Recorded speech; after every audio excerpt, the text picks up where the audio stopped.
Okay, g'day Gemma, how you going? Hi, Pato. Good. How are you? Yeah, well, thanks. Thanks for coming on. No problem. I've been listening for a long time, so I'm excited to be here. Yeah, I reckon you're probably the first person who ever commented on one of Yeah. the. Yeah, I think you're right. I was so excited when I saw this Backyard Ultra podcast and I was like, I've got to get on that straight away. And yeah, it was good. Yeah, yeah. Well, I think this is episode 59, or maybe even 60. So that's Wow. yeah. It's I've done a few now. They're A starting to add few, up. Yeah. yeah. So anyway, you're obviously Phil's wife, and you've crewed for Phil at all of his at all of his Yeah. backyard ultras so far. Yeah. Yeah, 10 of them. Yeah. Yeah. And how long have you and Phil known each other?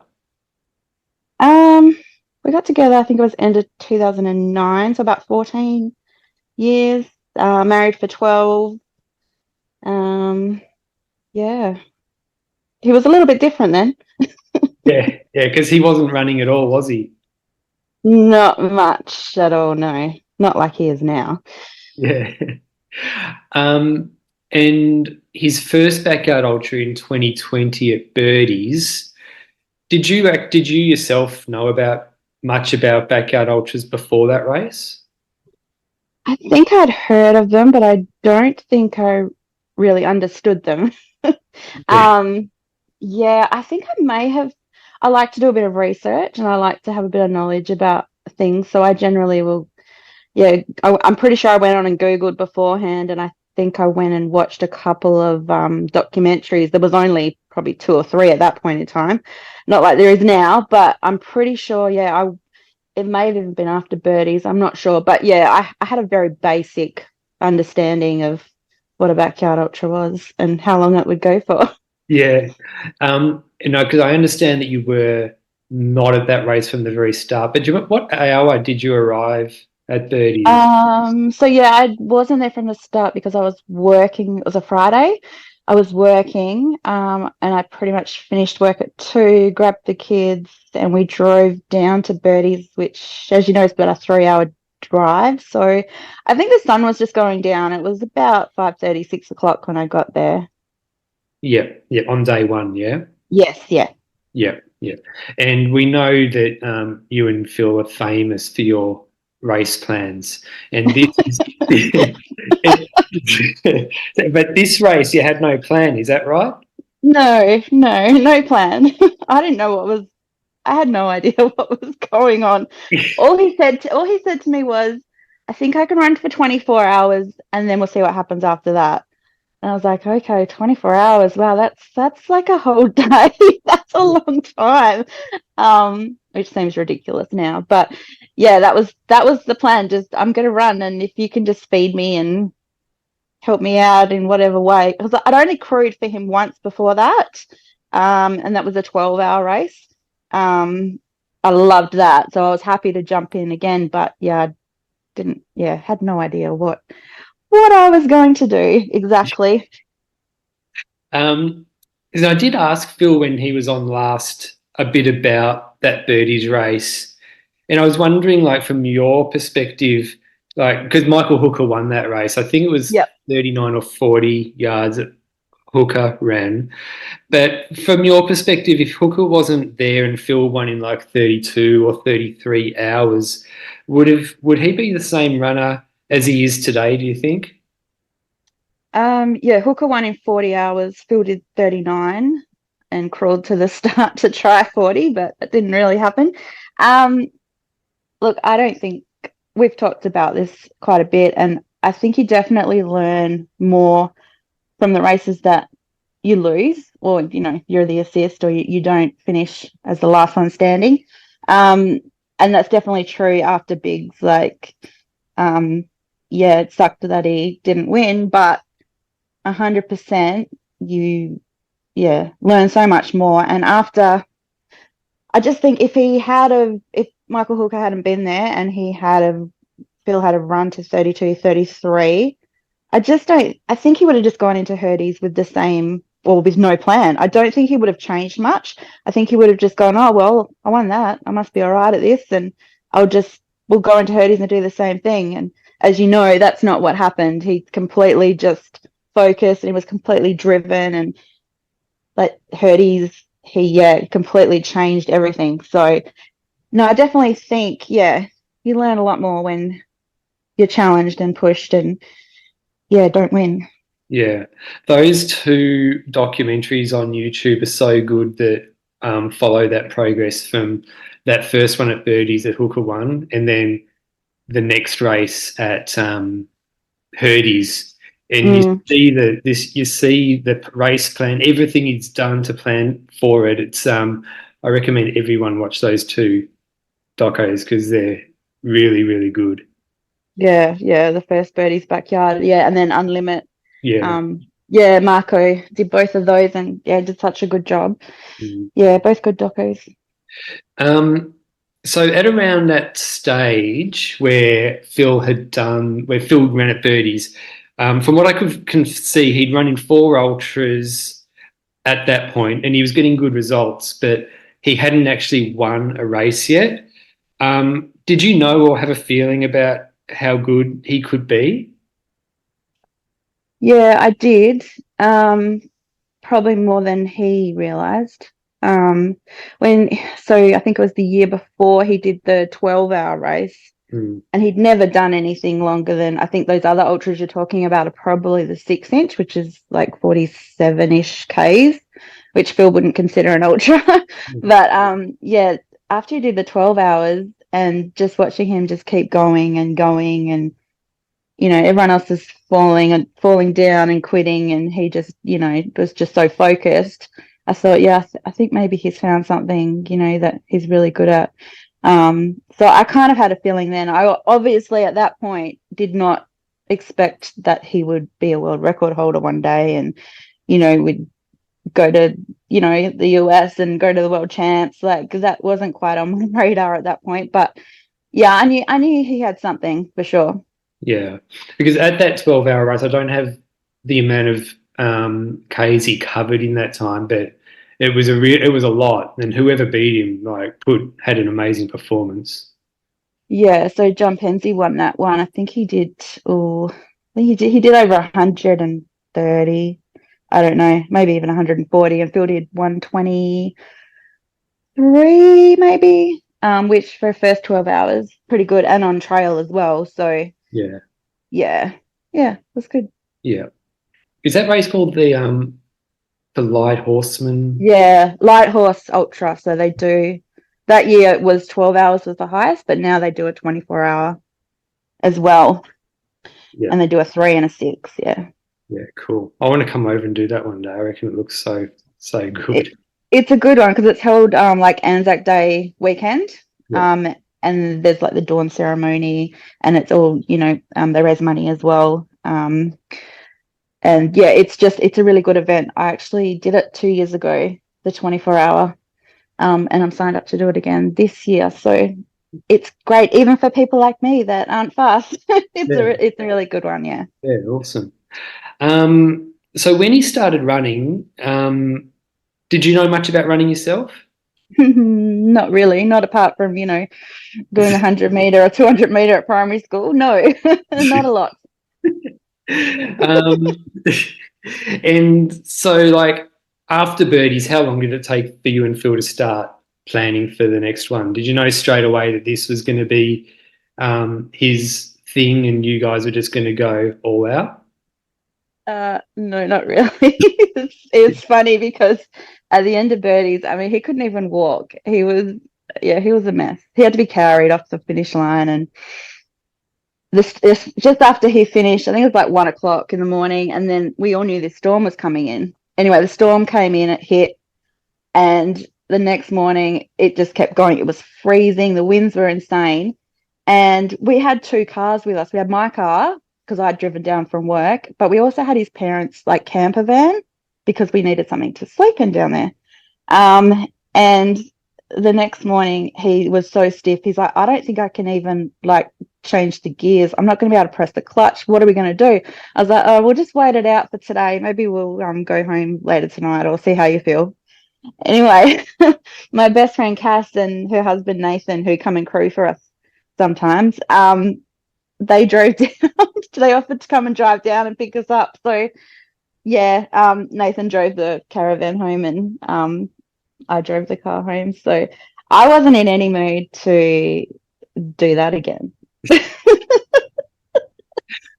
no, to answer your question, we didn't talk about that straight away, and I don't know. It would have taken a couple of weeks, I think, to both of us to recover and think, yeah, this is great. Let's do it again. Yeah. So were you surprised when he told you that he wanted to do another one?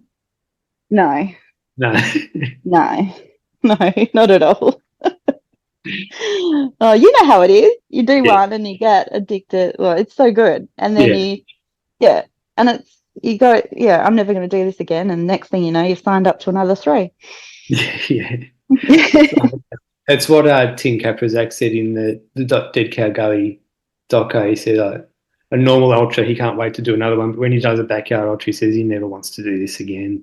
Hmm. Yeah. And so it was about 2 weeks later you started talking strategy for the next one for Herdies. Probably. I can't remember exactly when, but I mean, yeah, it was only 6 months between the two. Yeah. Um, yeah, he would have been working on a plan. Yeah, by then I would say. Yeah. Yeah. And I mean, you obviously work on your plan together. How involved do you get in the plan, and what do you know any what kind of strategies and ideas have you had that were added to have been added to plans in the past? So Phil usually does his plan pretty much by himself. Um, he's very pedantic. He likes it exactly how he wants it. He'll then send it to me, and then I will go through it and make suggestions or if he's misspelt a word, I'll pick that up just to annoy him. Um, yeah, but it's usually it's what he wants usually. I have my own column now, which is exciting. To have a column, but now I have my own section on the plan. So yeah, that's good. That tells me when I need to eat and sleep and stuff. Yeah. But yeah, mostly it's things that he's thought about and what he wants to do. I can't even think of something that I would have. Yeah, I can't think of anything. But yeah, just adding stuff for me properly. Yeah. Yeah. Do you use Google Sheets and like share the Google Sheet so you can just edit it and No, he's Excel. He loves his Excel spreadsheets. I'm not bothered about that. But no, he just emails it to me and then I'll resend it back with ideas and things to fix. yeah. And how long ago was your column added for your plan? Oh, probably only 3 or 4 races ago. Yeah. I had to earn that column. Did you have it for Sat Champs? Yes. Yeah. Yes, I did. Yeah. Yeah. Because you went a Yeah. pretty long, because he did go a pretty long time in that one, so having your own column would have been Yeah. Yeah. Well, I realized that, and he realized as well, like, Gemma, you need a plan as well. Because I mean, as pedantic and like, um, as he is, well, like with his planning, how he is, I'm the opposite. I'm just sort of the, wing it type of person. Whatever happens, happens. And he's like, no, you have to have a plan. You have to know when you're doing what. And yeah, it's absolutely helped because I mean, in the beginning, I'd forget to eat or forget to drink, that sounds crazy, but when you're looking after a runner, you have to remember that you've got to look after yourself. So yeah, now that's all written down, and um, my sleep, the most important thing, that's all written down when I'm going to go down. So yeah, it's helped. It has helped a lot. And during races, is Phil aware of what you're doing loop by loop as well? Like, does he know that like, for example, when he's out on a particular loop that you're going to be sleeping? Yes. I only sort of sleep while he's out on one lap now. We've it's taken me 7 or 8 backyard ultras to figure out the best way for me to do things like sleeping. Um, so yeah, when he's out at night, I only sleep at night time. When he's out on the lap, I'll go down. When he comes in, he wakes me up, and then I'm up while he sleeps. So, and that works better for me, just getting like 20-30 minute blocks rather than um yeah, trying to sleep for a couple of hours, because when I do that, I don't sleep because I worry about what's happening when I'm not there.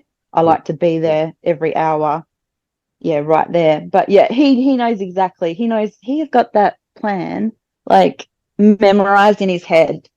He knows, and like he'll tell me, "Oh, I'm having this next," and I'll go, "Are you?" And then I'll look at the plan. I go, "Oh yeah, of course you're right." Yeah. He knows it. He knows it all. Yeah.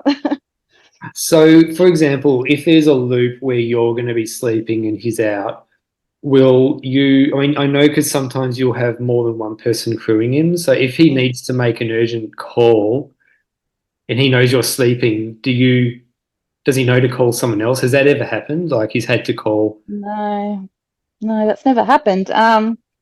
No, if I'm asleep, I think no, he'd just come in and talk to me at the end of the lap, I would think. Yeah, fair enough. Yeah, no, that hasn't happened. Yeah.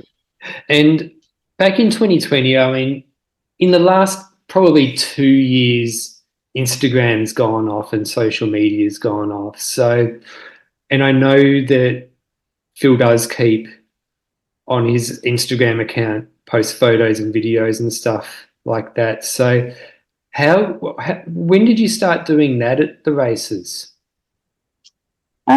I think maybe even the first birdies, maybe. Definitely at Hurdy's, the first one, so his second backyard in 2021. Um, and it was, it's funny because over time it's become less and less important. Yeah, And I don't know if that's just because there's more and more coverage, or I mean, it's great because it used to take up so much of my time, and it's like there's so many other things that I can be doing.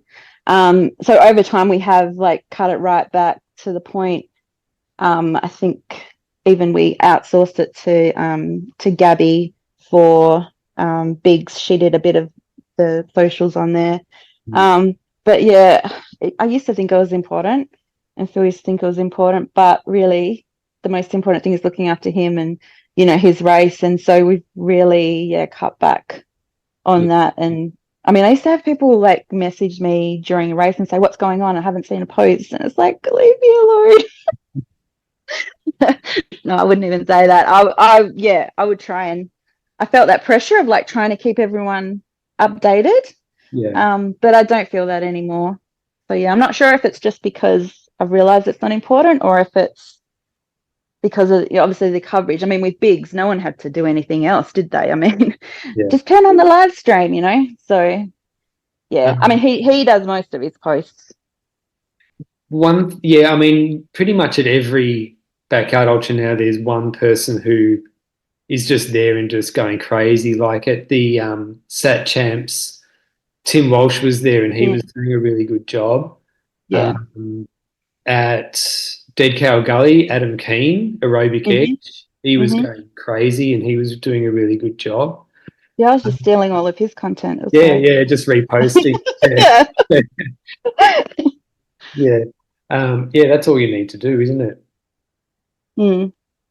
The so how long ago did he change his handle from 5K a day to ultra? Oh, I don't know. Maybe it was after he won Sat Champs. I don't know. Um, Maybe. his nickname, well, I mean, if you do a Google search for him, you'll find like articles that refer to him as his nickname as the Backyard King. Um, did you come up with that nickname or? No, I don't know where that came from. Definitely not me. I Yeah, don't I don't yeah, I don't give him nicknames. I don't know. I have no idea where that came from. yeah. Well, I think that people start need to referring to him as that more often because you don't hear it very often. You just see whenever there's an article written about him, That's Yeah. the journalist says, oh, this is his nickname, the Backyard King. Yeah. No clue where that came from. Yeah. So as far as the race schedule goes, do you get involved in the race schedule? Yes. You do? More so lately because last year, well, yeah, after we went to America, I said, when are you going to take me to Europe? Like, we are going to go, I need to go somewhere else. So yeah, I mean, I have been involved the last few years. Yeah. But yeah, definitely now I'm just like, we've been to America, now I want to go somewhere else. Because I see all these photos, like, Chris Murphy. He's been to UTMB the last 2 years. I'm Yeah. like, Phil, you need to do UTMB. Like, look at this. But no, that's point to point, so he's not really that interested. But yeah, we've all, well, for next year, we definitely worked together and looked at where he wants to go, where I want to go. We've locked in No Time to Die, so I booked tickets for that. Well, I booked the plane tickets in the Black Friday sales, Yeah. so that's locked in for May because that's earlier this year. Um, and we both really wanted to go up to Karratha for the Red Dirt Backyard Ultra. A friend of ours, Zoe, she runs the Pilbara Trailblazers up there with a couple of other people. And we really wanted to do something local for, a small community. I grew up in the Pilbara, so I'm excited to go back up there and sort of, yeah, they want us to do like some talks and things before the race. And I think that'll be really good. So, yeah, those two are sort of what we, wanted to do next year. But yeah, as far as, I'm thinking Paris 2025, 24-hour chance. Yeah, Yeah. cool. That's my plan anyway. I don't know what his plan is. What about, I mean, he did mention Legends, which is in Belgium. Yeah. Yeah, that would be good. That it's not locked in though, it's just a thought so far. No. Yeah. No, not locked in. Yeah. So at Backyard Ultras, obviously you'd be getting tired and sleepy.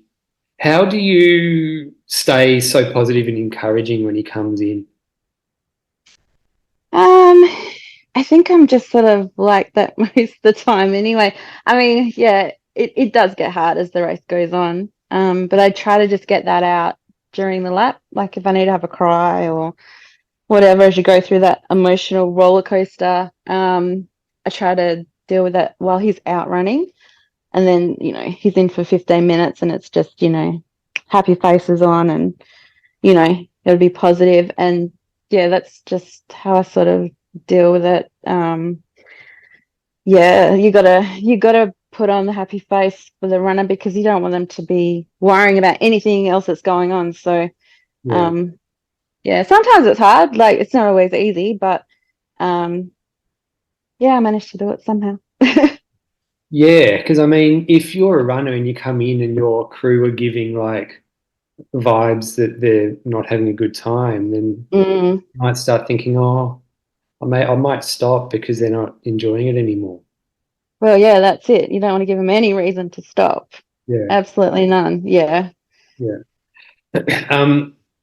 When I ran at Birdies last year, you and Phil were both there, and one thing I noticed is that when I was complaining and trying to think of reasons to stop, is that you seem to enjoy like coming up with counter arguments and for reasons to not drop out.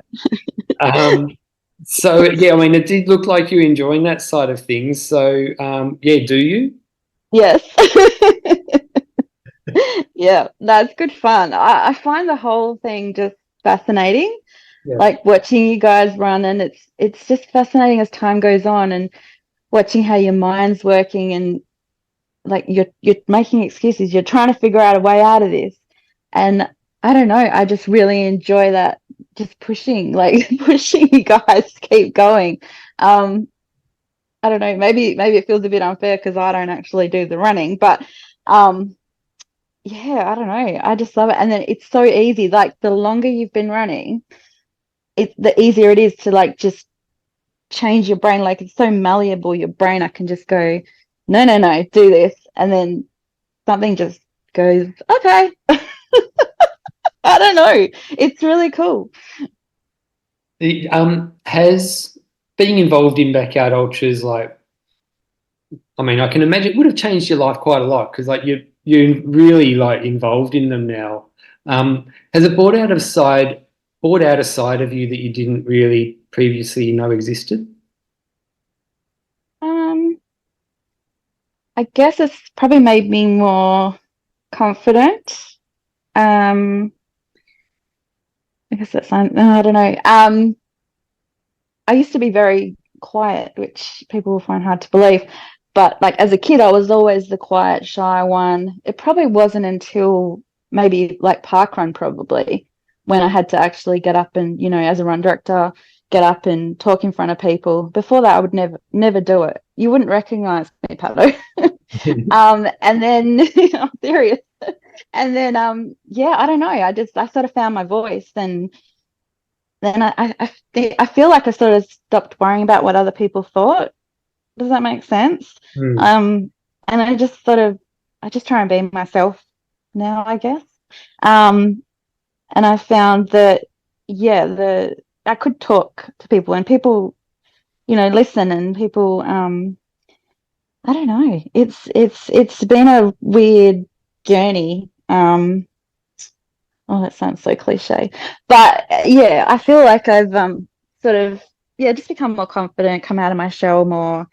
Um and I just, yeah, I guess I've just found something I really enjoy, and I, yeah, love talking to people. I'm very social now. Yeah, it's been one of the best things to happen to me. A lot of people will say to me, "Oh, you're so good, supporting your husband, and it's so great, you look after him so well." And I'm like, I don't really do it for him. I mean, yes, I help him, but a lot of it's quite selfish. A lot of it I do for me because, it's like a feeling of achievement for me, and I love all the people that I've met, and um just like the whole like trail and ultra running community in Perth. I think, head by Sean, like just being around such positive people has really yeah, I'm getting very deep now. What are you doing to me?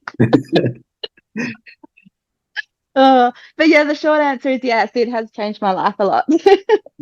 But look, I mean, I do agree with you. I mean, it's such a great community, and I've been at two of the Ultra Series races now, and they definitely stand out in that way. Like the people Mm, involved are such great people who are so fun to be around, and you're not afraid to just be yourself yeah, and just do your yeah. thing. A lot of like people within Ultra Series say like I found my tribe. We call it our tribe. And yeah, it's just such a mixture of, different people. But Sean's just so passionate, like about not just running, but he's really passionate about life in general, and, helping other people, all of that. So yeah, yeah, I feel like, yeah, I found my tribe basically, and everyone's just so beautiful, and yeah. Let's talk about something else. Oh, yeah. So a more light-hearted question then. What's the Okay. what's the silliest reason you've heard someone give between loops for wanting to stop? Oh, I've had some good ones. Big Kev, he's good at making excuses, that one. So one time at Birdies, it was like, I've got to go because there's a Dockers game on and I can't miss it. And I mean, I'm a Dockers supporter, but I was like, come on, dude, like they're going to lose anyway. So just keep running. But no, he doesn't listen to me. Um, what else have I heard? Oh, there's been some funny ones. Um, oh, the first Birdies, because it was so windy, that storm was coming. One of the guys, his tent was starting. He was worried his tent was going to blow away. He's like, "Oh, I can't run because yeah, my tent's going to blow away. I need to, like, secure the pegs. And everyone's like, no, we got it. You run. Another time, Big Kev, like the first hysterical carnage, he just kept saying, I've got to leave. I've got to be done Saturday night because I promised my daughter I'd take her into Adelaide and go shopping on Sunday. So that was another good one, Big Kev. Yeah, I don't know what your excuse was. Like at Birdie's, you were looking the best out of those last 5 or 6? Mm. We washed your feet, Paddo. Yeah, Bill well, washed your feet, and then there was no excuses. You looked fine. I don't know what happened. yeah, look, I think there was two things. The first thing was I realized I was in the top 4, but I was third male, and of the Mm, series, I recognize 1, 2, and 3. So I thought, oh, gee, that's not a bad result. And then I just stopped halfway through the loop, started messaging some people, and then thought, no, I'm going to time out. But yeah, look, it was probably that Birdie's race is definitely the race where I could have kept going for sure, because when I decided to try and make it back, I felt like I was floating on air. I felt so good, and I timed out by about 2 minutes. And yeah, look, it was pretty dumb. It was pretty yeah. I think you came in and said, "Oh, my legs were sore." So yeah, of all the silly reasons to stop, I think that's one too. Yeah, I put that on the dumb. list. Yeah, yeah, and Phil said, yeah, they're meant to be sore. Yeah. And Uh, I realized he was right. They're meant to be sore. And since then, at Backyard Ultras, like I've kind of like switched my mind to when my legs are sore, I kind of like I've made myself kind of enjoy it because I know they're meant to be sore. But even yeah. saying that, I haven't gone past the 34 yet. So this year is the year. Oh, Hurdies. Is Hurdies your next race? Well, it was going to be, but Mirror it's the week before. Ah, I'm yeah. doing Mirror at the week before, but my next race is actually MVP on the 2nd of Feb. Oh, okay. So Well, that's there you go. less than 4 weeks ago. Less than 4 weeks to go. All right. So sore legs, get past the 34. Yeah, Yep. All right. yeah. I'm gonna hold you to that. Yeah, I'm not going to let any silly reason stop me this time. Okay. Don't say it's too hot because it's going to be hot, right? Yeah, yeah, Yeah. Okay. yeah. You Oh, I wish I could come over and crew. That would be so much fun. yeah, but hysterical carnage. It was the heat that got me at that one. Mm. Because I didn't know. I didn't even know about putting ice in a buff and putting it around your neck or anything like that. So I Shadow, started. there's this really awesome podcast you should listen to, and there's all these tips. What's it called? Backyard Ultra something podcast. Yeah, the host is really good. Give it a go. Give it a try. Yeah. So yeah, look, maybe yeah. Well, I'm gonna have to start putting everything I've learned into action this year. Yeah, this year will be a different year. You'll see. Okay. All right. I'm watching. Yeah. um, Now, as far as your plan goes, back to that, do you Mm. have a caffeine strategy? Well, I love coffee, so I have to have my coffee. But yeah, I only have probably up till midday. I'm very careful not to have it any later than that. But definitely, as soon as that sun comes up, I'm like, is there a coffee van? Who's going to get the coffee? Like someone always does a coffee run. So yeah, gotta have that coffee. Okay. But yeah, only in the morning. Yeah. So you're not a regular once every 5 hours, no dose No, or no. something like that. No, I try to do what I do at home. And if I was drinking it all day, I wouldn't be able to take those quick naps at night because I'd just be too alert. Yeah. So no. Yeah. And it's only coffee you drink. You never like have a no dose or anything like that at No, I've never had a no dose. No, I'll have a Coke, but yeah, it's usually just coffee. Yeah. Yeah. So the first 24 hours at a backyard ultra are often like the most mentally challenging, I guess you could say, for the runners, just because it's like an arbitrary kind of thing you got to go through, and you just want to get that 24 hours done. Mm. But what's it like for you? Like, is the 24 hours like that for you, or do you enjoy it more because there's more people around and it's kind of more exciting, or not really? I don't really haven't really thought about it. I mean, yeah, it is more exciting. And there is, yeah, a lot more people around. But yeah, it can be, if you think too much about it, like how far I've got to go, this is day one. Yeah, just like the runners, if they think too far ahead, it can get a bit, yeah, it can seem like you're going to be there forever. Um, but yeah, no, the first day's good. Everyone's, in good spirits. Everyone's excited.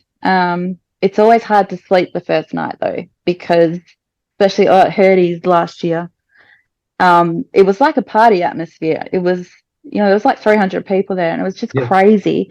And I think, yeah, it starts at 4 o'clock. By like 8, 9 o'clock, you've already had lots of people drop out. And I'm in the tent trying to, I think it was like 11 o'clock at night, and I'm in the tent with the earplugs in, everything, trying to go to sleep. And there's just people like right outside my tent, and all they want to do is talk about their race. And it's like everyone's so excited, and just like, please go somewhere else. Yeah, but that's just the way it is the first night. It's just so loud and exciting, and yeah, so I don't expect to sleep the first night. Yeah. Um, that's one of the things I like about that chili dog challenge at Dead Cow Gully is that it's like it's gonna be 6 hours into the race. So like often like the first, especially for people following online, the first day is not that exciting because you're not anywhere near the end. So having this hot chili dog challenge, I think it's going to like add a bit of interest. And especially because we're going to have the live stream going as well, so people will be tuning in, and I think it will just Mm. add a bit of interest to the day. Yeah, the amount of times I hear people go, "Oh, we don't need to tune in till 3 days' time." Yeah. Yeah, you're right. It's an interesting concept. I don't know where Tim comes up with these ideas. At first, I thought it was for the runners, which I didn't understand. But now that I know it's not for the runners, it's for other people, that makes a bit more sense. Hmm. Mm.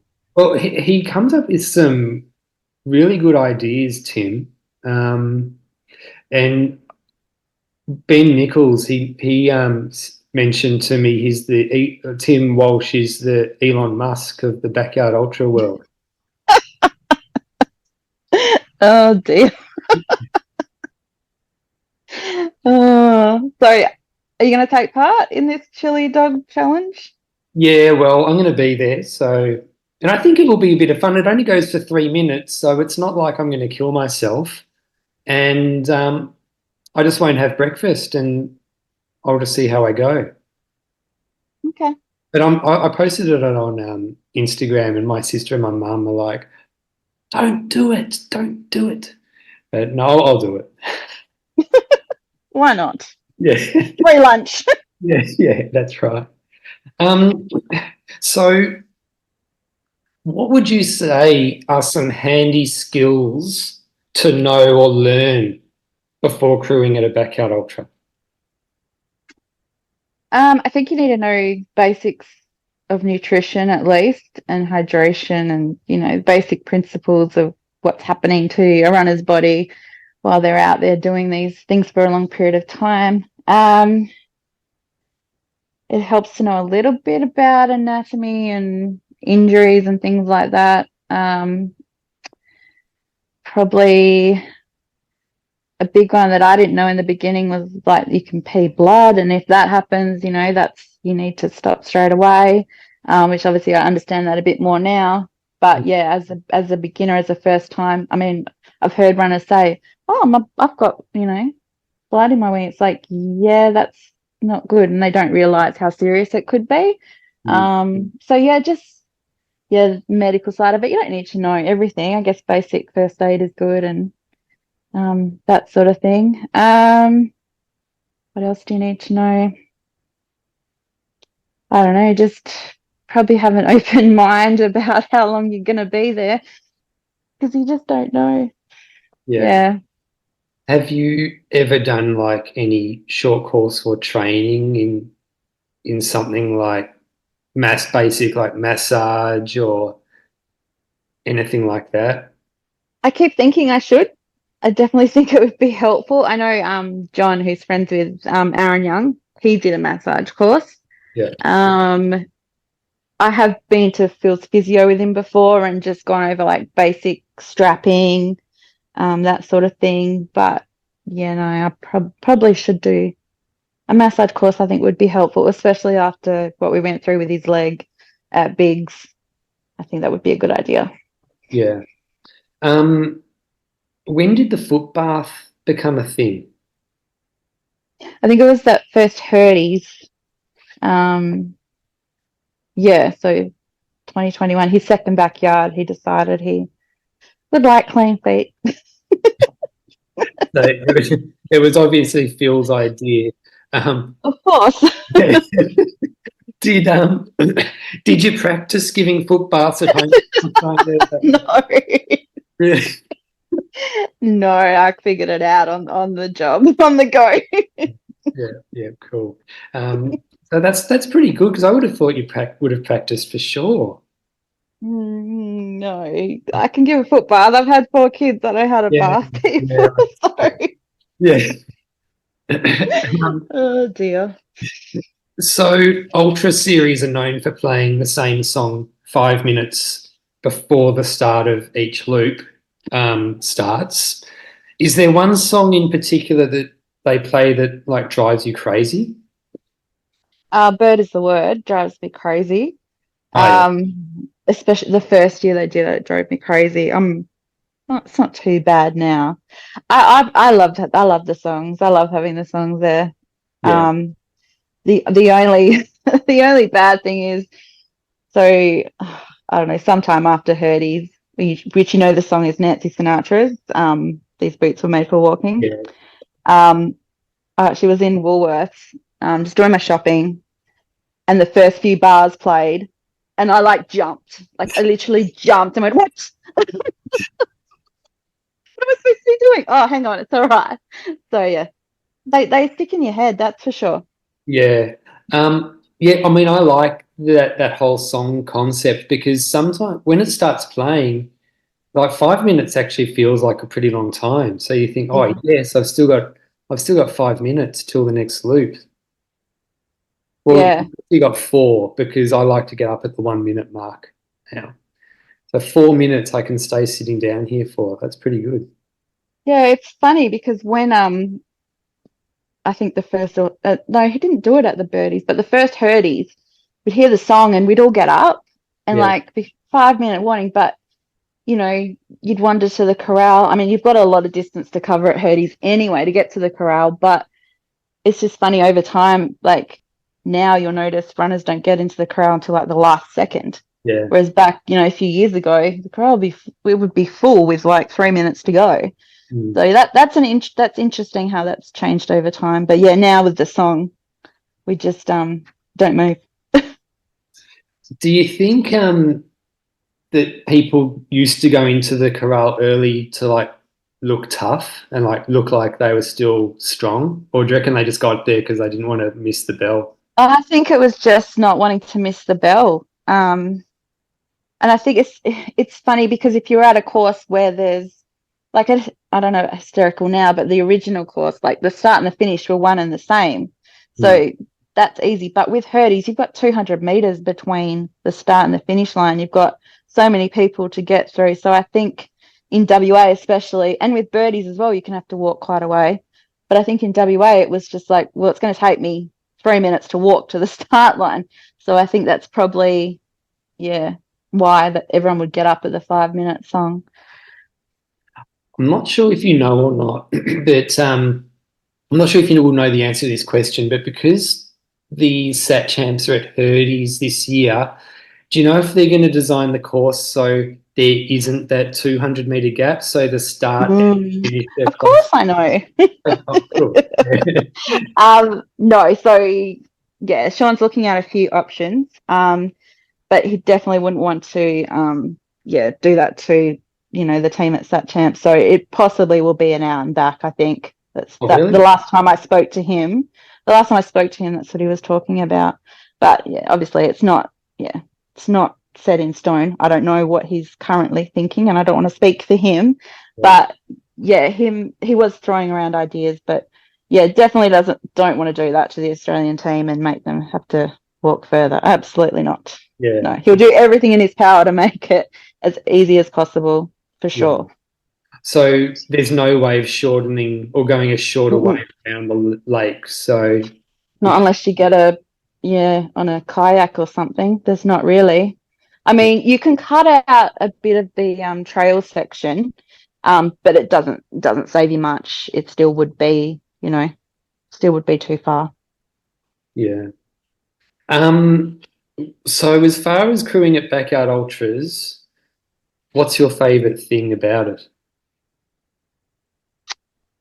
Um,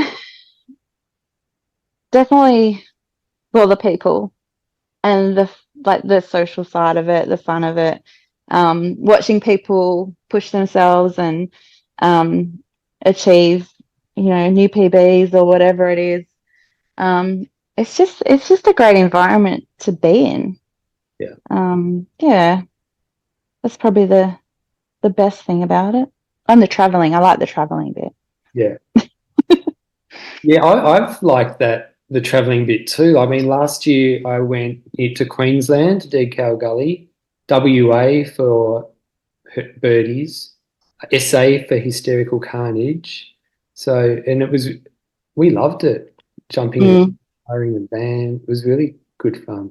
Except driving to Dead Cow wasn't that fun because I didn't last long enough. I drove all that way, went for 20 hours, and then drove all the way home. So that Yeah, was that's a long drive. Yeah, I'm glad we didn't drive to Dead Cow Gully. yeah, yeah, It still would have taken us longer to drive there. yeah. Uh, So Phil seems like a really, like, probably one of the most driven dudes I've ever met when it comes to backyard ultras.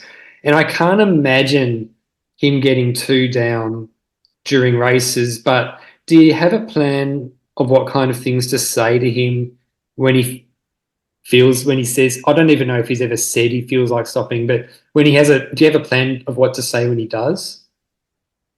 yeah, so I keep in the back of my mind all those times when he's felt like that before, and just bring up an example because I have to compare himself to his past self. I feel like if I try and bring anyone, an example of someone else, then that won't work. But if you use him against himself, that sounds weird.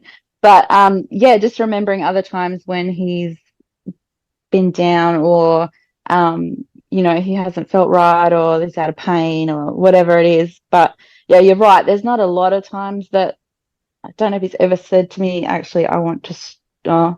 He said he did say it once. He had it's well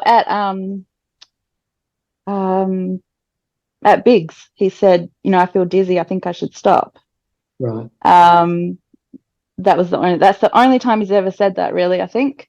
But yeah, you're right. He's always really positive, and he does get the downs, but not as bad as other people, I would think. And if that doesn't work, if it doesn't work, me just, saying you felt like this before and you came out of it, then I'll just try and make him laugh somehow, make a joke or something silly.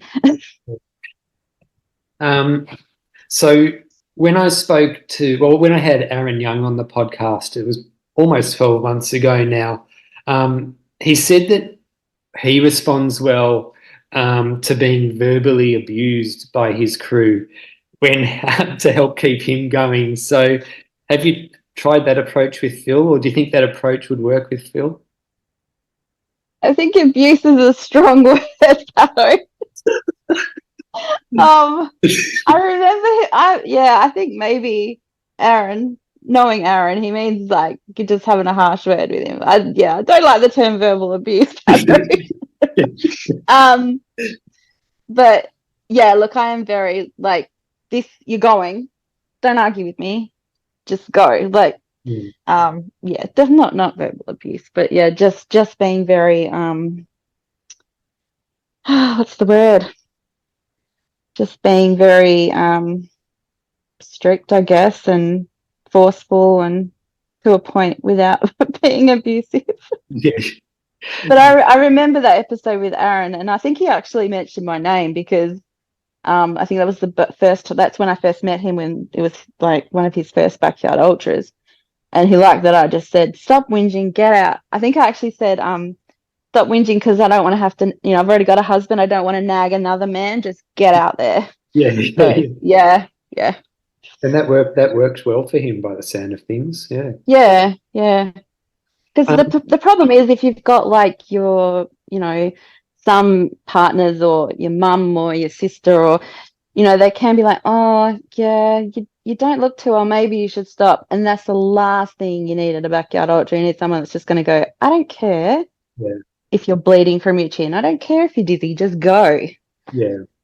Um, does is there like a particular sports person that you ever say, oh, what about? Remember the time?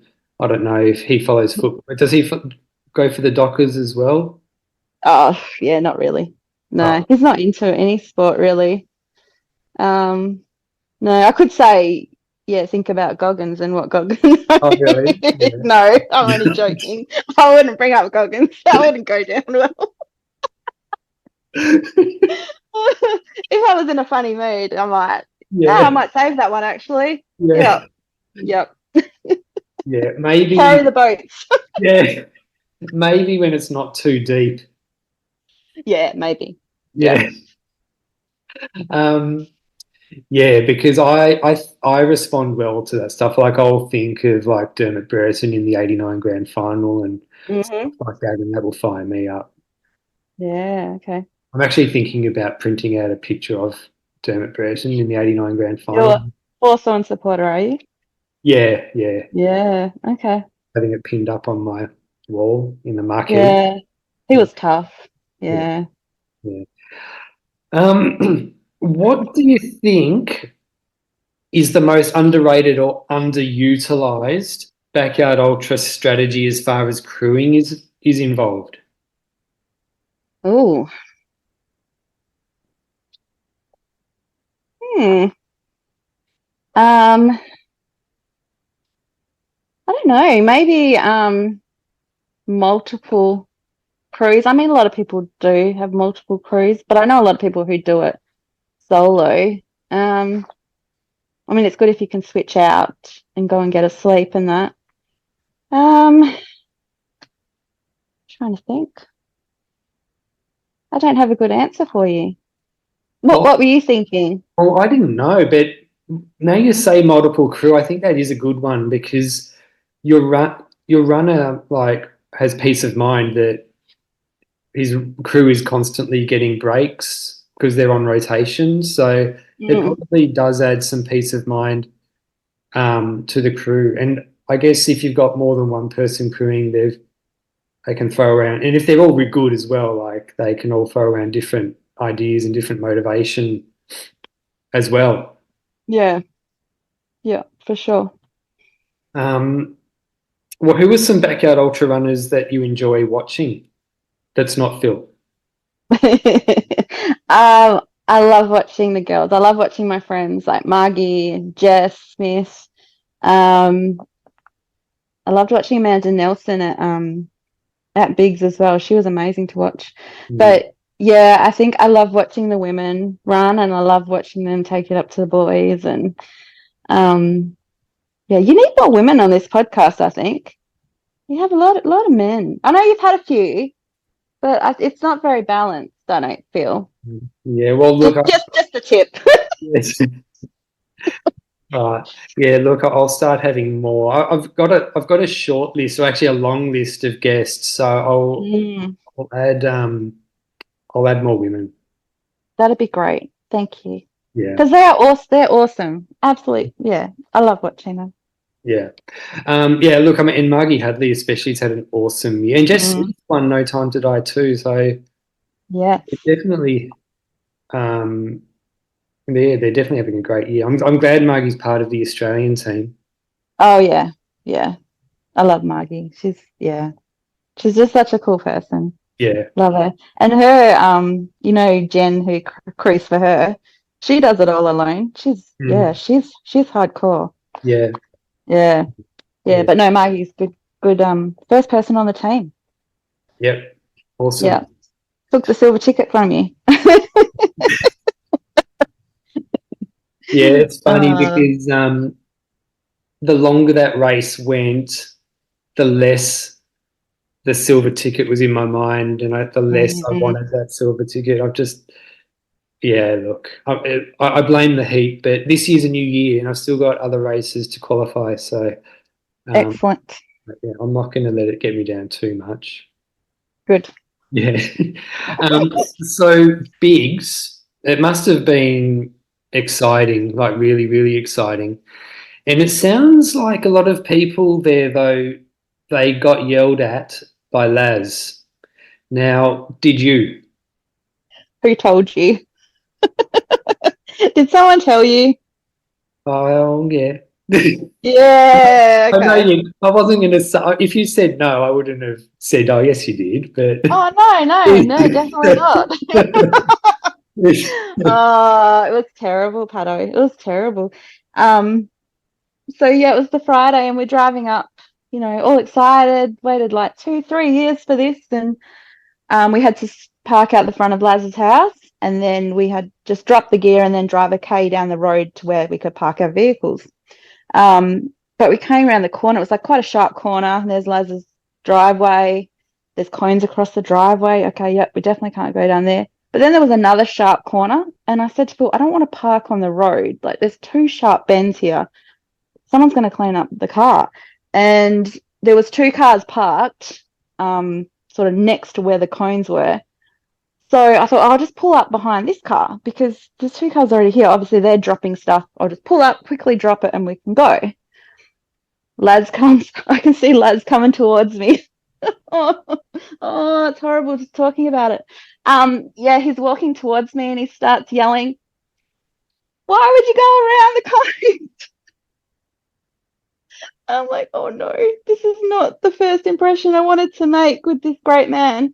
Um, yeah, so I get out of the car and I was like, I'm sorry, I thought I could park here. I'm gonna be a second, and he's just like, yeah. Just yeah, yelling at me. Yeah, it was not great. It was not great. Not a great first impression, and definitely not how I thought it would go. Yeah. So yeah, got back in the car quickly and went down and parked. But then, do you know what happened after that? I get out the car, and go to walk back up to his house, and I slip on some rocks. Like, how bad those rocks were in the trail? Well, they were outside of his house as well. They were down where we were parking our cars. And these really, yeah, these rocks. Anyway, I tripped, fell flat on my face, on the road, and like grazed my arm, and I felt a bit dizzy.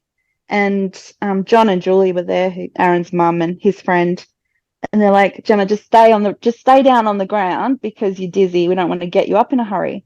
And I just said, you need to get me off the road. Like, a car's going to come and hit me. I don't know, because I was in America. I was thinking I was in a movie. I don't know. Yeah. But I'm just like, get me off the road. They're like, no, you're dizzy. You're not feeling like the side, like the darkness was coming in from the sides. Like, I thought I was going to black out. But no, just lay on the road.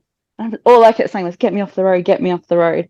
So eventually they let me get up. But yeah, I was really like, took a heavy knock to my head. So I understand how everyone on the trail felt, falling over those rocks. Yeah. Yeah. Yeah. Um,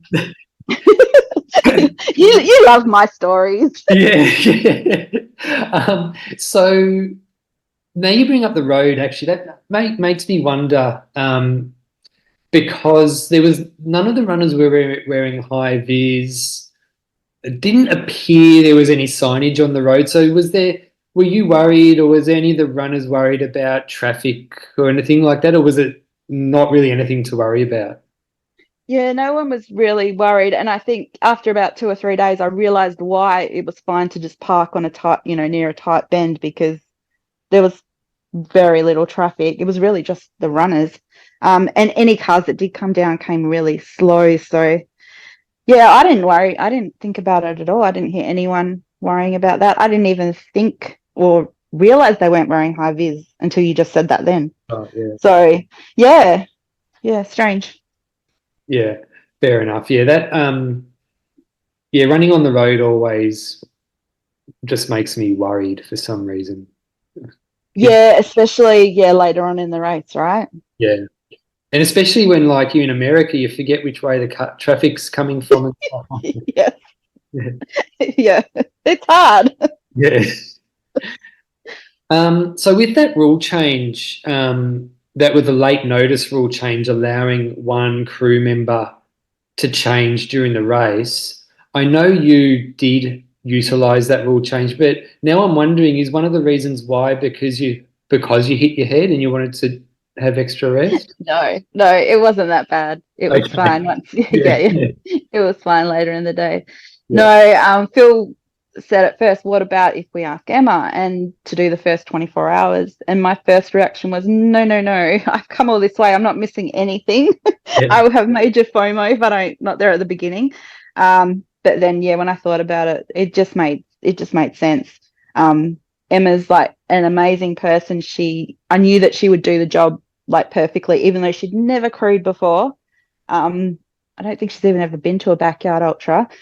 So we just threw her in the deep end and crash course in crewing. But yeah, I knew she'd do a great job, and yeah, I got a full night's sleep. It was hard though because I started watching the live feed and I was like, no, go to sleep. Yeah, that live feed was amazing. Yeah, it was awesome. Did she enjoy it? Like, what did she say? Did she want to leave when you came to replace her? I think she was ready to leave when I got there, but she loved it. She Yeah. she had a great time. Yeah. Yeah. Awesome. So looking back at Biggs, like I'm sure you and Phil have talked a lot about it, and you've said before that you have as well. So have you both agreed on what you would do differently next time? Um, yeah, we've talked a lot about the leg issue, which was tendonitis basically. Because I think he mentioned to you on a podcast that when we landed in America, he had pain in his right leg, Mm. and then I massaged that like every day, 3 times a day, trying to get that leg right, and then we didn't worry about the other leg. Um, so now we're thinking maybe massaging both legs, and yeah, just maybe do that massage course, and maybe yeah, just look after his legs a bit more. I think he wore compression socks on the plane, but somehow still that right leg that was giving him grief like 5 days before the race, it was slightly swollen. Mm. And that seems to be what happens. It swells up and puts pressure on that tendon. So yeah, I'll be up for more massages, I guess, next time. Yeah. You better return the favor though. And after it was funny. I don't know if you're friends with the trivia people, but I saw after Dead Cow Gully, after Phil broke the record. I understand you guys go to trivia most weeks by the look of it, and they actually asked a trivia question about Phil winning and breaking the record. Was Yeah, that so was that a setup, or did you know those people? Did they know that you were there? What? So we go every fortnight to our local pub and do the trivia there. And I had no idea. It was the last question of the night and it popped up and both Phil and I just looked at each other and just went, What? What? Hang on, that's you. Um, and then my friend, she's just laughing. Rowanna, her name is, she's laughing her head off because she's gone and organized it earlier with Yeah, we actually won that night. yeah. I don't know by how much. Maybe it was by 1 point. I don't know. No one complained that it was rigged, but yeah, it was pretty funny. The Maddie, the host, she got the whole pub like clapping for him, and yeah, it was quite funny. But yeah, had no idea. Yeah. Um, well, what's your specialty subject when it comes to trivia? For me, it's music. Oh, yeah. Phil is TV and film. Yeah. Everyone sucks at sport, unless he always says they should have more ultra running questions in the sport. Yeah, Yeah. no. Um, yeah, but no, my specialty is music, definitely. Yeah. Do you and Phil ever go and do karaoke? Why would you ask me that? Look, it's kind of to me, trivia and karaoke are kind of similar, um, Oh, similar okay. nights. I thought maybe you'd seen a video somewhere. Oh, no, no. Oh, good. Okay. Yeah, yeah, No, we did my sister just had her 40th birthday and she loves music. She loves singing. She's a better singer than me. And yeah. she yeah, hired out a room at Burswood and we had karaoke. Um and me and Phil got there a bit later after everyone else and we'd had a few drinks earlier at a Christmas party. And we just got on the mics and just started singing, got everyone, in the mood and everyone started singing and it was really good. Yeah, awesome. But yeah, Phil loves karaoke.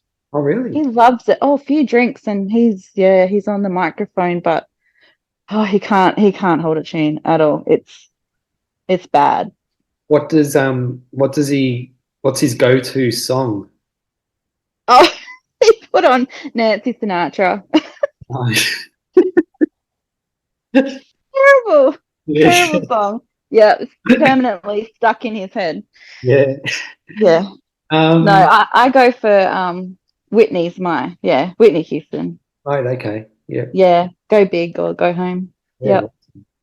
Um, the so as far as rival, look, I sort of thought I'd ask you some questions about rivalries. Oh, If and because you've come up against like pretty much all the best backyard ultra runners on earth, just some that have played big roles in the races that you've been in. You and Phil have been in. Sam Harvey, Harvey Lewis, Ryan Crawford, Aaron Young, Rob Parsons, Michael Hooker. They're just some that have played big parts in races you've been involved in. And sometimes, like in other sports, like boxing, for example, you'll hear boxers or their trainers say, I was never afraid to come up against any man. And then they'll say, except, and they'll name one fighter they were scared of fighting. So is there one runner for whatever reason you've been afraid of or intimidated by? I don't think I've ever been afraid of a runner. I've been afraid of race directors. They scare me. Yeah. Um, no, I wouldn't say afraid or even intimidated. I mean, it's always interesting coming against different people because Phil has been in the last two, or he won 8 and he was the assist in the first one. So it's I think it's pretty much been someone different every time except for Big Kev.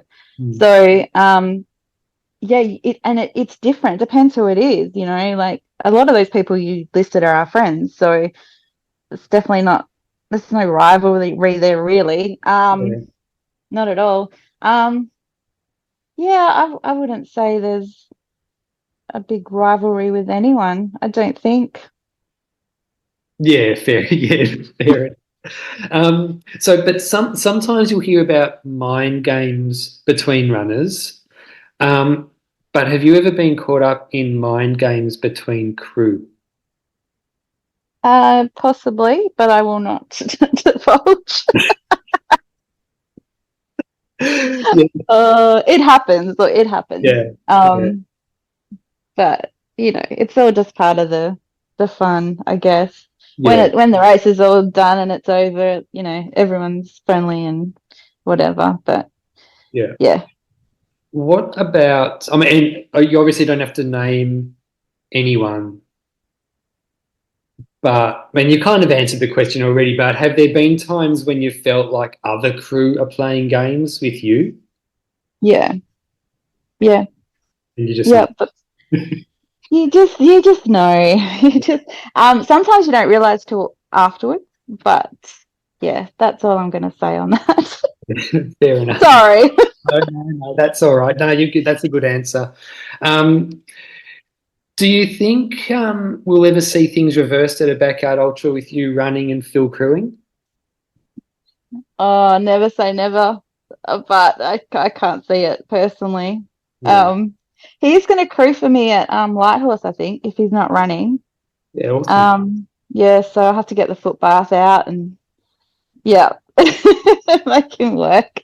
I don't. Look, I love, as you know, I love the backyard ultra, and I'd love to do one, but I'm not fast enough. I don't physically, I wouldn't be able to do it. Mentally, I think like I know a lot, and I think I could push through a bit of pain, but definitely not. I couldn't do 6.7 k's in an hour, or maybe one, but not many more than that. Yeah. No, no. Um, do people ask you that all the time? When are you going to do one? Not all the time, but yeah, a lot of people do ask me. Yeah. No, I had surgery on my back twice, 2015 and 2018. So I actually on doctor's orders, I'm not supposed to run. Right. So Fair enough. Then. yeah, Yeah. probably shouldn't. So we're starting to see the children of a lot of backyard ultra runners starting to run in backyard ultras themselves, like Ollie Kaprizak, Austin Botha ran at Hysterical Carnage. Dane Nichols, Ben Nichols' son, Mm. is running at MVP in a few weeks. And that's just to name a few. I'm sure there's others. So, I mean, you've got kids. Are any of your kids showing interest in running in a backyard ultra? No. We have to drag our kids to parkrun. They're just, I don't know what it is, whether it's they think they have to run for 5 days. I don't know. Hmm. But none of them. I've got four girls. None of them are interested in running at all. Zoe, who's 13, she's got the physique for it. Like you watch her run, and it's like watching Phil run. And when she wants to, she's fast. And she could be a great runner, but it's almost like a rebellion of no, I'm not going down the same road as my dad. So Yeah, yeah, no, they're really, unfortunately, they're not interested. Maybe one day they will be, but yeah. Well, not, the no. good things about that's one of the good things about it is because like like it's the type of thing you can get into even like in your 30s. So Oh, for yeah. teenagers that don't want to do it now, they might want to in 10 or 20 years. Yeah, maybe. I think we've taken them to too many races. I don't know. Hopefully, we'll see. You never know. Yeah. So we did talk about the Sat Champs already a little bit, but they're in WA, so you must be excited for them. I mean, I reckon it's going to be absolutely unreal, the Sat Champs this year. Yeah, I'm really excited. We talked a lot about it at Bigs, like with the other Australian runners and the crew, and yeah, we all sort of came to the conclusion that it's going to be so much better than 2022. Just meaning that in 2022, most of us had never met each other.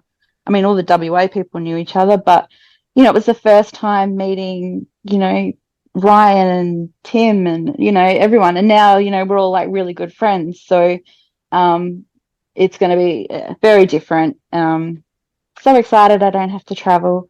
Yeah. um yeah, and Sean's going to put on an awesome event because he always does. So yeah, it's going to be very cool, very, very cool, and hopefully you're going to be in that team. Yeah, well, I'm going to try my very, very best. I've got the time off work already. Okay, good. I have decided though that I'm going to go to Blackhall 100 in Queensland if I don't make it. So one or the other, but obviously I want to make it to the Sat Champs. Yeah, yeah, no, it's going to be awesome. It'd be Yeah. interesting to see who gets there, how many of the team from last time, and if Mm. who pops up, because there's always people that surprise you and pop up into the team. Yeah. Yeah. Yeah. What do they need to get in at the moment? It's in the 50, 60s, isn't it? 51. Oh, 51, that's right. Yeah. I reckon it will probably edge towards 55 to 60. Yeah. Yeah. Yeah. I looked at it last week and Rob Parsons was in there twice. He was Yeah. Rob Parsons and Robert Parsons. Yeah. So I quickly sent Laz an email that you need to fix this. Yeah. Yeah. Because yeah, I noticed that it was fixed just recently, actually. So that Oh was yeah, that was me. right. Yeah. Oh dear. Yep. So do you follow the backyard ultra scene closely? Like, are you? Would you consider yourself a backyard ultra connoisseur? Is that a thing? Well, well, Phil's a backyard ultra connoisseur. Is I'm a he? backyard ultra connoisseur. Oh, okay. Then I am too. All Yeah. right. Yeah. Um, yeah, I like to follow them and I like to watch people and I'm good with numbers. Like I'll remember what someone's PB is and Yeah. yeah, I just love following it and all the different people and different nationalities. Yeah, a few years ago, I think people used to come and ask me what the rules were because no one could get their head around. Back when it was like, oh, how did I get into the Sat Champs? Or, how do I qualify? How did I qualify? And a Yeah. lot of people had no clue, but I was on it, and I I knew, yeah, I Mm. knew all of that. So yeah, I do. I love it.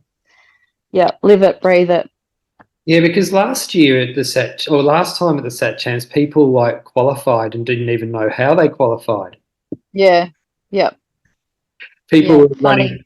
people were running qualifiers and then getting home and not even realizing that they'd run a qualifier till they got a phone call a few weeks later. So different now with people chasing those silver tickets and yeah, yeah. Um, how do you see things evolving in backyard ultras the next few years? Like, it can be anything, like prize money, things like that.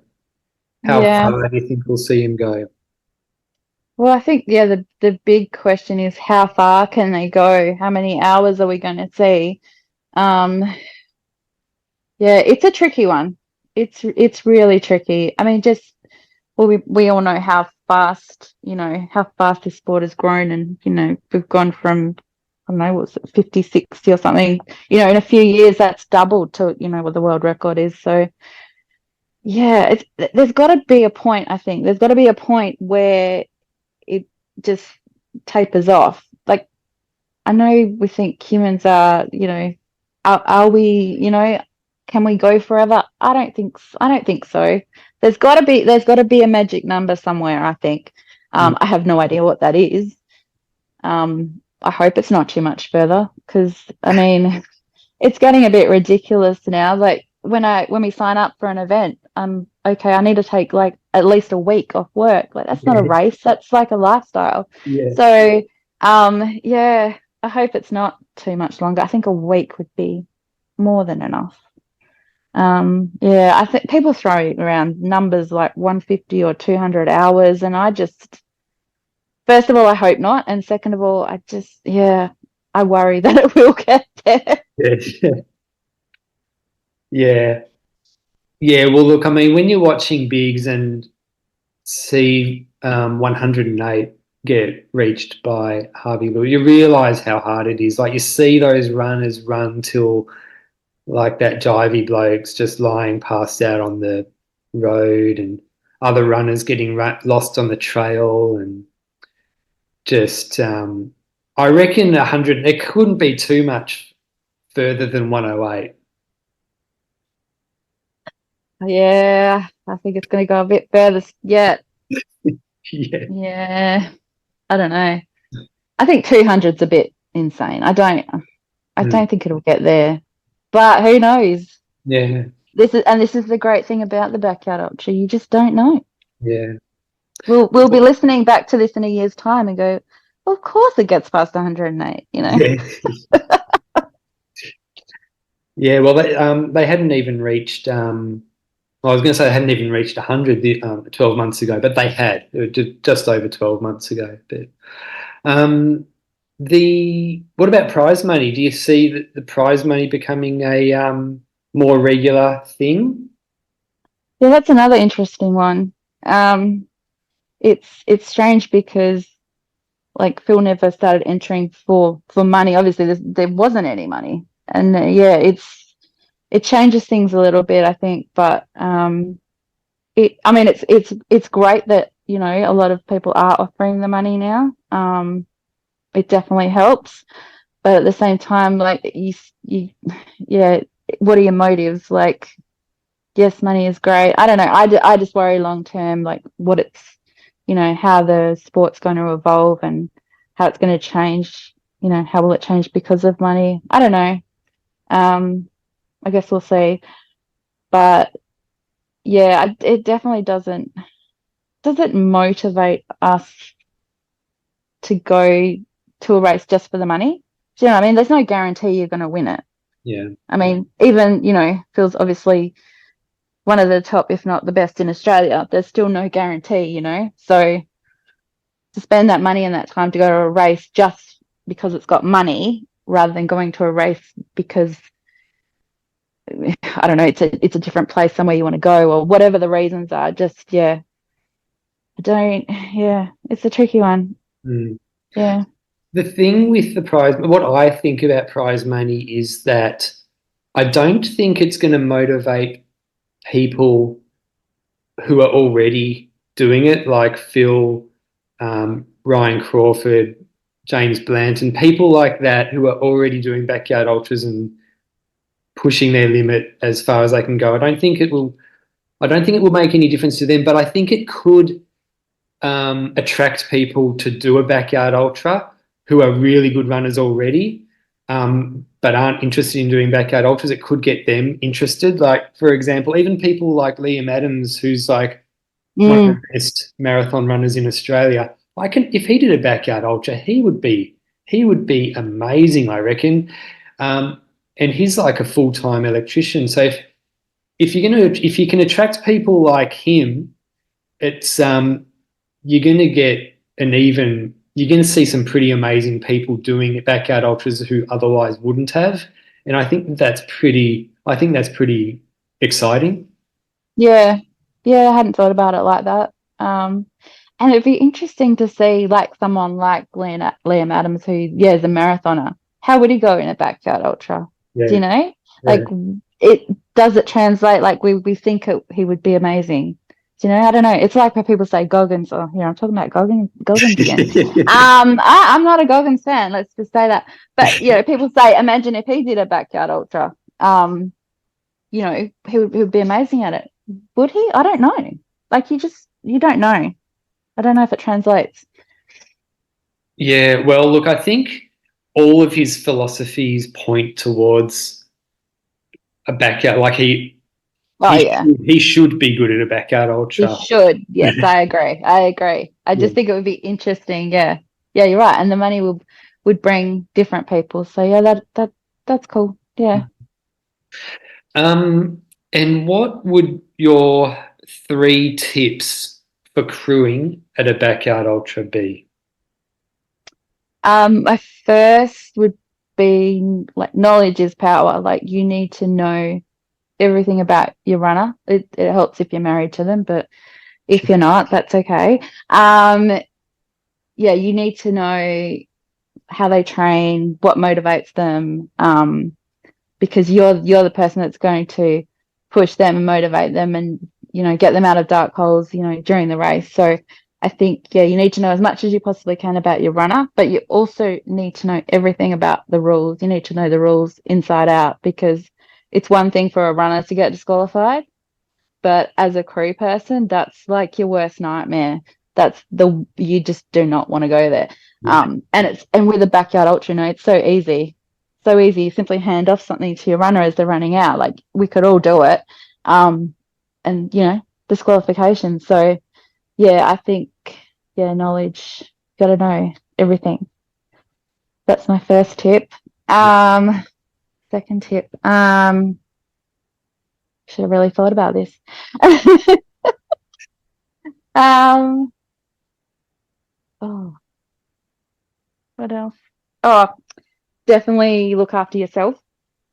So, it's easy to get caught up in looking after your runner. But just like when you're on the plane and, they always say put your mask on first before you put it on your kids and help other people, you've got to look after yourself first, because especially when it gets to 80, 90 hours, you saw what it feels like at Biggs. He couldn't think, he didn't know what was going on. He couldn't think straight. Like, you as crew, you have to be on the ball, because if you both don't know what's going on, yeah, that could be interesting. Yeah. So yeah, definitely look after yourself and get sleep. Sleep is, top priority. But also things, your nutrition, hydration. Because the second backyard we did, I ended up with heat stroke because I just was not thinking at all. It was only 48 hours. It was hot, but yeah, I got dizzy and I felt like I was passing out. And so all these people had to jump in and help me. And yeah, so I learned a bit there. But yeah, definitely look after yourself. I've been saying that forever, and I'm not always the best at it, but I've definitely got better at it. Yeah. So yeah, look after yourself. And third tip for crew. Oh, I've gone blank. I'm sure there's lots of good tips I could give. Oh, help me out, Pato. What else?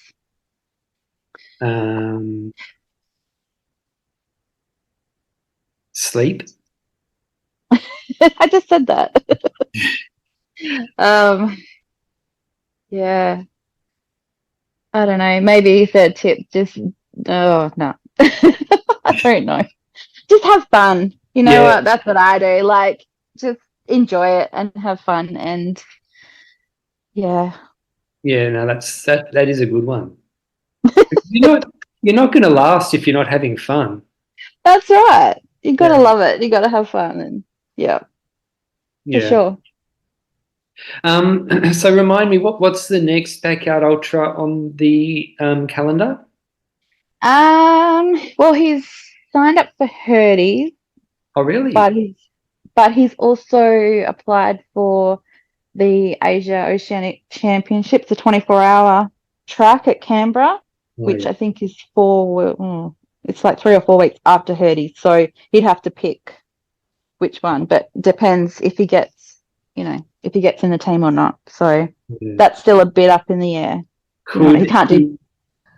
could he use Hurdies as a training run, perhaps just do 24 hours or something like that? Sounds good in theory, but I can't imagine him stopping at 24 hours. Yeah. Yeah, I don't know. Maybe. I'll suggest it. Yeah. He'll shoot it down. Um, Um, and that's in Canberra, that one, is it? yeah, that's in Canberra. Yeah. Okay, cool. That'll be good. Yeah, yeah. Yeah. And then we've got locked in No Time to Die, the Red Dirt in Karratha, and I'm sure there was another one. Oh, Such Chance, obviously. Oh, yeah. Unless, 15 people beat his 102 hours. Yeah. Hopefully not. I think we're pretty safe. Well, yeah. Look, I mean, he might have to be a late entry into birdies and go Birdie. for the silver ticket if that happens. Yeah. Yeah, that won't make you happy because that might be your silver ticket. Yeah. Well, yeah, look, I've got MVP, then I've got Miriam Werner, which is a silver ticket, then Wild Dog. So the great thing about it is that it's like, I mean, it's all up to you. Like if I don't make it, I just haven't, I'm just not good enough this time. So I'll just keep trying and trying, and my best is my best. That's all I can do. That's all you can do. I've just remembered I'm crewing for Tim, the Sats dude, Tim Moffat. Oh, are you? I'm crewing for him at Birdies. I promised Oh, him. So yeah, Phil can't cool. do Birdies. Too bad. Yeah, I was actually messaging Tim today. Oh, okay. Yeah, yeah, Yeah. yeah. I suggested that he does some stats on hot chili challenges. Great idea. Yeah, I'm so annoyed I'm not going to be there. yeah. Well, you'll be able to watch it on the live stream. Yes, that should be top quality, I think. Yeah, well, I think it will be good. Okay. I am excited do a good job. So yeah. And I went there for the training run, so I know everything works. The cameras are all going to work. The internet will work. So yeah, it will be good. Good news. Yeah, Mm. looking forward to that. You've got, you're up against bigs, like it's got to be at that standard now. Yeah. Well, No pressure. it's going to be different than that, but yeah. Look, I mean, we'll see. We'll see. We'll probably have more interviews, like for runners who have dropped out. Crew, we'll have like an interview desk, like and for interviews there. So it will be different in that way. Yeah, There won't, that's cool. yeah, there won't be a runner with a camera following the runners on the trail or anything like that. But yeah, it will be good. And the main thing is to make sure that there's constant updates of the number of runners left, um, who's left, the loop number they're up to. That type of information, I think, is probably important. That's what the most important thing, really. Yeah, that's what everyone wants to know. That's what they want to know. They want to be able to tune in and see exactly who's left and yeah, where they're at. Yeah. Yeah. Sounds good. Mm. Yeah. Well, hey, look, thanks heaps for coming on, Gemma. No problem. Thanks for having me. No worries. Thanks for supporting the podcast since day dot. Number one. Yeah. Oh. All right. Well, enjoy the rest of your night, and we'll be in touch. And I'll see you soon, probably at the Sat Champs, hopefully. Yes. Maybe before that. Yeah. Hopefully. Also, I know Phil's coming to Mirren Wernett. Are you going to be there? Probably not. I want to come, but yeah, it's just work, probably should go to my workplace at least a couple of times. Yeah. I've had so much time off. They're so good. But yeah, no, Mirren it's going to be awesome. It's going to be so good. Yeah. So I'll try. Yeah. I'll talk to my boss. Oh, cool. Well, I might see you there. Maybe. All right. Thanks, Pato. No worries. See you. Have a good night. Yep. Bye.